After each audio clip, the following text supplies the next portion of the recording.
Selamat bertemu kembali adik-adik. Pada video kali ini saya mau menjelaskan tentang struktur teks narasi. Jadi pada video ini sebelum mulai menjelaskan tentang struktur teks narasi itu saya mau menjelaskan mulai dari konsep teks narasi ya. Jadi teks narasi itu adik-adik jenis teks yang berisi tentang cerita yang disampaikan melalui alur peristiwa yang disusun secara kronologis ya, kronologis dari awal sampai akhir atau kausalitas berupa sebab akibat.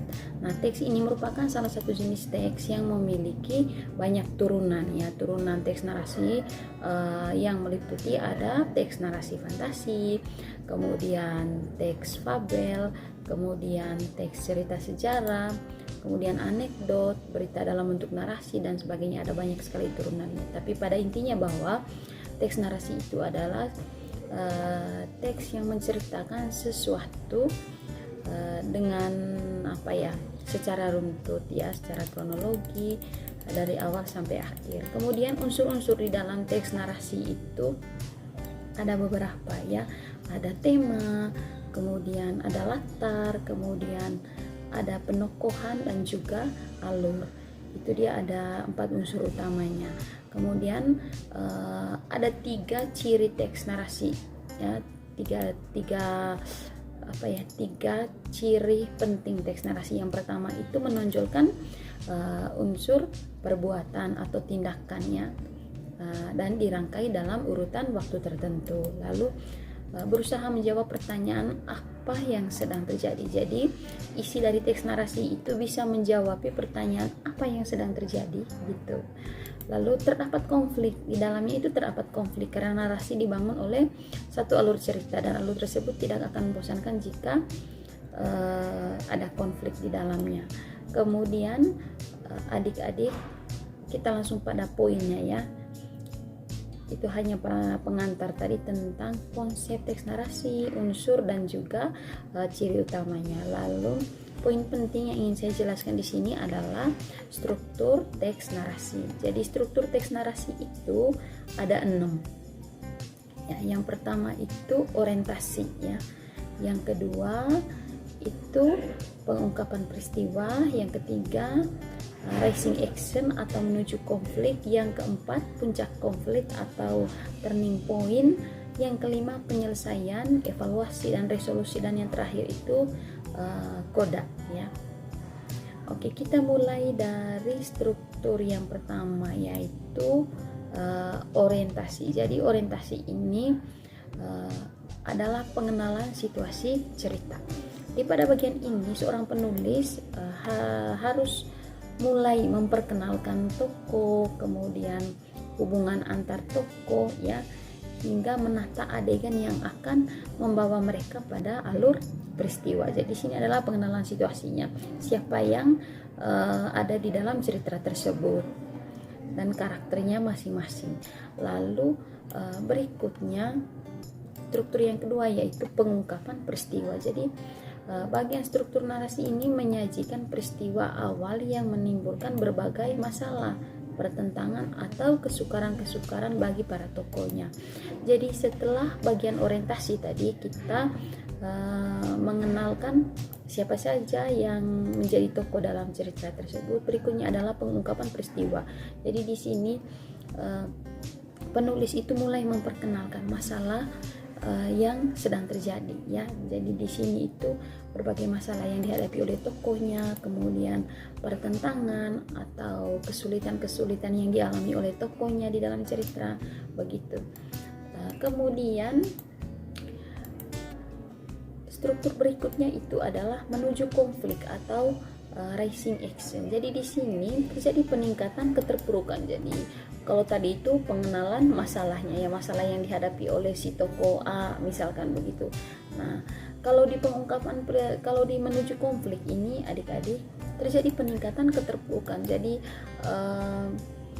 di sini masalahnya itu diceritakan lebih dalam lagi, kemudian bagaimana kehebohannya, bagaimana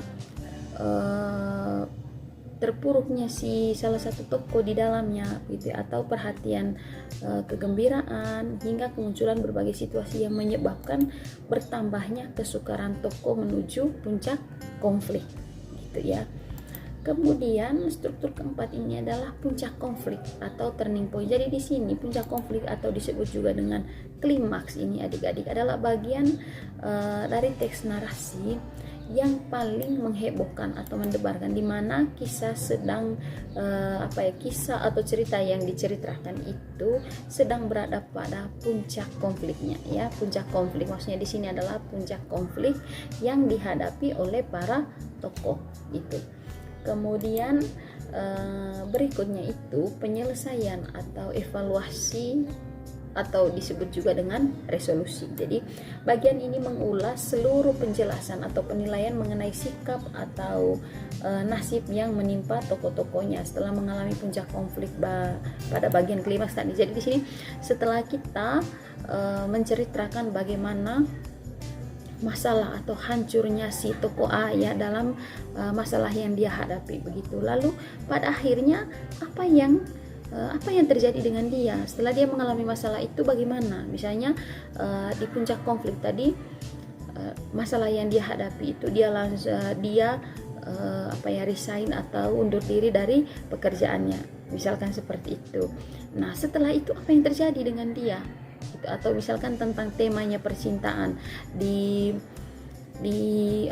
klimaksnya tadi diceritakan bahwa mereka pada akhirnya itu putus cinta karena masalah yang mereka hadapi. Nah setelah itu bagaimana mereka menyelesaikan konflik itu, resolusinya seperti apa atau penyelesaiannya seperti apa, seperti itu ya. Itu dia struktur yang kelima.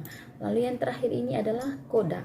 Jadi koda ini, bagian ini merupakan bagian opsional yang berupa komentar terhadap keseluruhan isi cerita sebagai penutup kisah ya. Jadi saya sebutkan lagi struktur penting karangan narasi itu adik-adik. Yang pertama, pengenalan situasi cerita atau orientasi ya.